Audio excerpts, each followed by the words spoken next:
WhatsApp guys, welcome to my new blog. তো guys কেমন আছো সবাই? আশা করি সবাই ভালো আছো। তো গাইজ রুমে থাকতে থাকতে বোর লাগতেছে, ভাবলাম একটু ঘুরে আসি।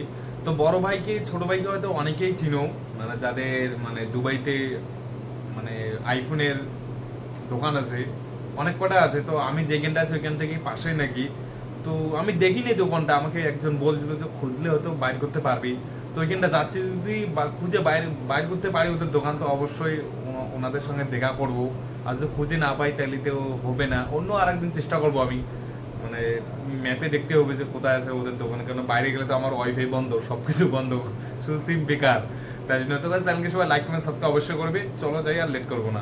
তো গাইস নিচে চলে আসলাম। এটা হচ্ছে ফুচকার দোকান। ফুচকা, চাউমিন, সিংড়া, এভরিথিং এইখানটায় সব কিছু বিক্রি করে, কোনো কিছু বাদ নেই। তারপর এটা হচ্ছে আমাদের মানে ফ্লাইটের টিকিট কাটে যদি বাড়ি যায়, এখানটায় অফার আসে, কিন্তু কম দামে হয়। তাই এইটা আর একটা দোকান, এখানটাও আর কি সিংড়া টিঙা পাওয়া যায়। তো বিল্ডিংগুলো দেখো কত সুন্দর সুন্দর বিল্ডিং, সেই লাগে রাউন্ড করা, কিন্তু অনেক ডিজাইনের বিল্ডিং আর কি, সেই ভালো লাগে। রাস্তাঘাট কত সুন্দর ক্লিন, গাড়ি টাড়ি কত সুন্দর, সাইড দেখো মানে একদম রোডটা দেখো কমসে কম এত সুন্দর ক্লিন, এত সুন্দর সাবাই না, মানে দেখে অবাক। এটা কিন্তু আর একটা আর কি আমাদের চাটা এইখানটায় পাওয়া যায়। তো ওইখানটাও আর কি সমস্যা অনেক কিছু পাওয়া যায় এইখানটাও আর কি। তো এটা আমাদের হচ্ছে, এটা হচ্ছে মানে যারা যারা ভিআর খায়, এইখানটা কিন্তু ভিআর খাওয়ার এইটা মাঠ, এইখানটা একটা মাঠ আছে, ওই সাইডে আর একটা মাঠ আছে, এখানে ভিআর টিয়ার বিক্রি করে সারাদিন বিক্রি করে গেছে। যখন পুলিশ আসে তখন সবাই পালায় আর কি, আর যখন পুলিশ না আসে তো বিন্দাস, সবাই বিন্দাস থাকে। গাড়িগুলো দেখো কত সুন্দর করে লাইন করে দাঁড়ায় রাখছে এখানটায়।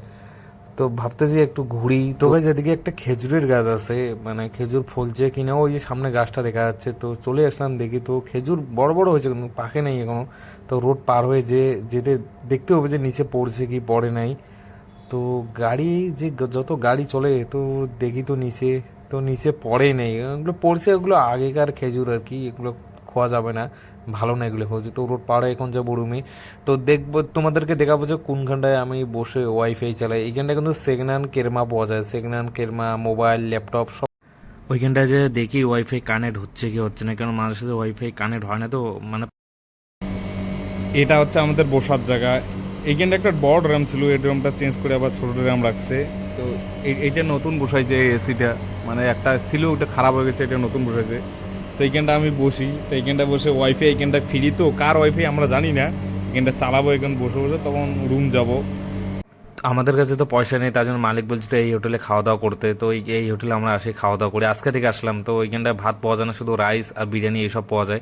তো আমরা খাই, মালিক পয়সা দিব, তাতে খাইতে কোনো আপত্তি নেই। হোটেল তো ভাই দুইটা পার্সেল নিলাম, দুইটা রাইসের সঙ্গে আবার চিকেনের পোলট্রির ঝোল টোল এগুলো নিলাম, কেননা আমি একাই খাবো, আবার দেখে থাকবে। আর একটা ছেলে আছে, ওকে বলেনি মালিক খেতে, তো ওর জন্য নিয়ে নিলাম। বিল তো মালিক দিবে, সারা যেরকম মালিক পয়সা শুনো না, কাম দাঁড়া না। তো গাইস রুমে চলে আসলাম, এখন খাওয়া দাওয়া করবো। আজকে ব্লগটা এখান থেকে, সব ভালো থাকবেন, সুখে থাকবেন, দেখা হচ্ছে নেক্সট ব্লগে। Bye bye.